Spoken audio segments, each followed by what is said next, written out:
अखिलेश जी, आपने पूर्वांचल एक्सप्रेसवे का जिक्र किया, क्योंकि आप पहले भी ये बात बोलते रहे हैं। तो मुख्यमंत्री से बातचीत में हमने ये सवाल पूछा, उन्होंने दो टिप्पणियां की।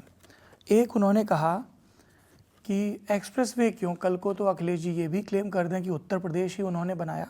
और फिर पूर्वांचल एक्सप्रेसवे पे उन्होंने स्पेसिफिकली कहा कि बिडिंग गड़बड़ थी और सिर्फ 20% ज़मीन का अधिग्रहण हुआ था, इसलिए उनका ये दावा, यानी अखिलेश यादव का या समाजवादी पार्टी का ये दावा कि पूर्वांचल एक्सप्रेसवे उन्होंने बनाया, वो गलत है। उन्होंने ज़मीन का अधिग्रहण किया और तब जाके 2018 के आखिरी में वो शिलान्यास करवा पाए, ऐसा उन्होंने कहा। क्योंकि मुझे नहीं लगता कि अब आप उनसे दोबारा सवाल पूछ पाएंगे। नहीं, कोशिश तो रहेगी कि आपसे भी और उनसे भी चुनाव के दौरान एक बार फिर से बात हो।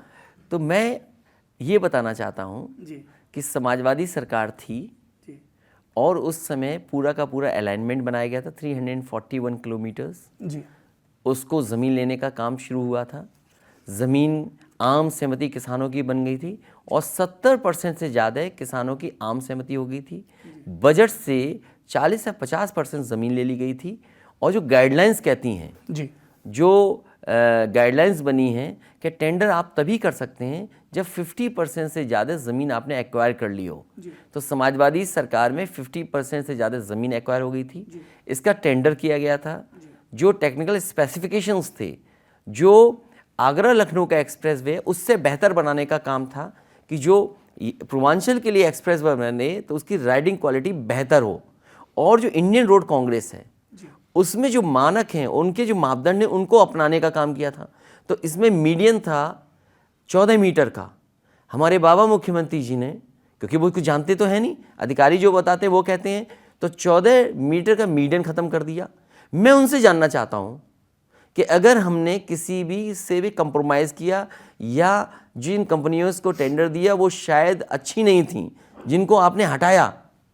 भगवान श्री राम का मंदिर बना रही है वो कंपनी, उसको 2 पैकेज दिए थे मैंने। देश की सबसे बड़ी प्रतिमा लगी है सरदार पटेल जी की, जिस कंपनी ने बनाया उसको मैंने दिया था टेंडर। आखिरकार आप भगवान श्री राम का मंदिर बना रहे हैं उनको, लेकिन आप एक्सप्रेस भी नहीं बनाने देना चाहते हो। आप कह रहे हैं वो टेंडर दें तो कंपनी ठीक है, आप ना ना ना ना, मैं दूसरी बात कहना चाहता हूं।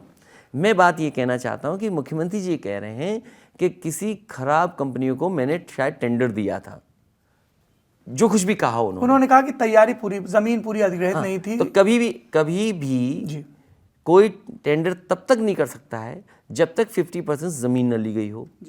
समाजवादी पार्टी का अलाइनमेंट था, लैंड एक्विजिशन किया, विजन हमारा था पूर्वांचल को जोड़ने के लिए, आजमगढ़, गाजीपुर, हमारे बलिया को जोड़ने के लिए, क्योंकि पूर्वांचल की गरीबी कैसे दूर हो।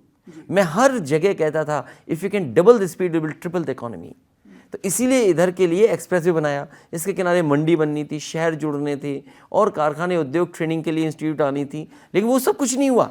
341 किलोमीटर जितना मैंने लिया था उससे 1 इंच ज़मीन आगे नहीं ली सरकार ने।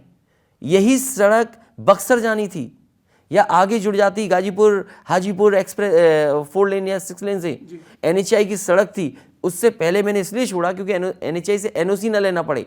और ये ओरिजिनली डिज़ाइन जो सड़क थी उसका जो डिवाइडर था वो 14 मीटर का था। कॉस्ट कम करने के लिए, जनता को धोखा देने के लिए इन्होंने डिवाइडर ख़त्म कर दिया। इन्होंने राइडिंग क्वालिटी ख़राब कर दी। मुख्यमंत्री जी जानते ही नहीं है राइडिंग क्वालिटी कितनी ख़राब हो गई। हमारी सड़क पर आज भी चलते तो उसमें कहीं पानी नहीं हिलेगा, लेकिन आज अगर इस पूर्वांचल एक्सप्रेस में चलेंगे, अगर 100-120 के ऊपर चले जाएंगे तो हो सकता है आपका पेट दर्द हो जाए, कमर टूट जाए। तो इसका जिम्मेदार कौन है? कंपनियां क्यों खराब तय की? देश की अच्छी कंपनियों को ये एक्सप्रेसवे बनाना था। भगवान श्री राम का मंदिर जो कंपनी बना रही है वही कंपनी इसकी सड़क बना रही थी। मेरा सवाल यह है बीजेपी से और खासकर मुख्यमंत्री जी से कि उस कंपनी को टेंडर से क्यों हटाया गया? क्योंकि इन्हें अपने ठेकेदारों को संतुष्ट और खुश करना था। इसलिए बड़ी कंपनियां थीं, राइडिंग क्वालिटी अच्छी होती, क्वालिटी अच्छी होती, इसलिए इन्होंने हटा दिया।